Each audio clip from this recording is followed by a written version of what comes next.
ஒருத்தரோட கோட்டை கோட்டை கோட்டைன்னு சொல்லிட்டு இருந்தாங்க. அதிமுகவின் எக்கு கோட்டை என்பார்கள்.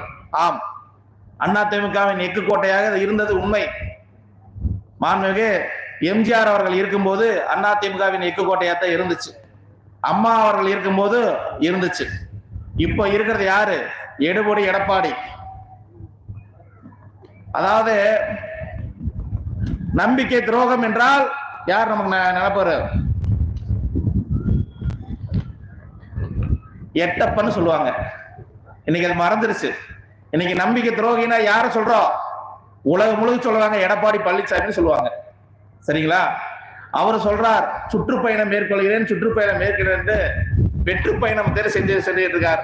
ஒவ்வொரு முழுக்க பணத்தை கொடுத்து இன்னைக்கு மக்களை சேர்த்துக்கிட்டு நான் திராவிட முன்னேற்ற கழகத்தோட ஆட்சி அகற்றிடுவேன், நல்லாட்சி கொடுத்துருன்னு சொல்றார். நீங்க நல்லாட்சி கொடுத்திருந்தா திராவிட முன்னேற்ற கழகத்தோட ஆட்சி எப்படி இப்போ அமைச்சிருக்கு நீங்க சொல்லுங்க பார்க்கலாம். 2021 திராவிட முன்னேற்ற கழகத்தோட ஆட்சி எப்படி அமைச்சிருக்கு? இதே பகுதியில் மேற்கு மட்டத்தில் இப்ப பொறுப்பாளராக போட்டிருக்கிற அன்பு சகோதரர் சொல்லின் செல்வர் செயலின் வீரர் செந்தில் பாலாஜி அவர்கள் இங்க மேற்கு மண்டலத்தை போடும் போதே முடிவு செய்யப்பட்டது. அதாவது 9 தொகுதியில கொண்ட கோவை மாவட்டத்துல வேலுமணி கிங் மேக்கர் அப்படின்னு சொல்றாங்க. அந்த 9 தொகுதியிலையும் வேலுமணி ஒரு பஞ்சாயத்து, சொந்த பஞ்சாயத்து கூட ஜெயிக்க முடியாத அத்தனை தொகுதியிலையும் இன்னைக்கு திராவிட முன்னேற்ற கைப்பற்றின காரணம் அண்ணன் செந்தில் பாலாஜி அவர்கள் கடுமையா உழைச்சிருக்காரு. அவர் உழைச்சது மட்டும் இல்லாம அனைத்து கூட்டணி தலைவர்களும் எல்லாரும் அவர்களோட ஒருங்கிணைச்சு நம்ம இருக்கிறோம்.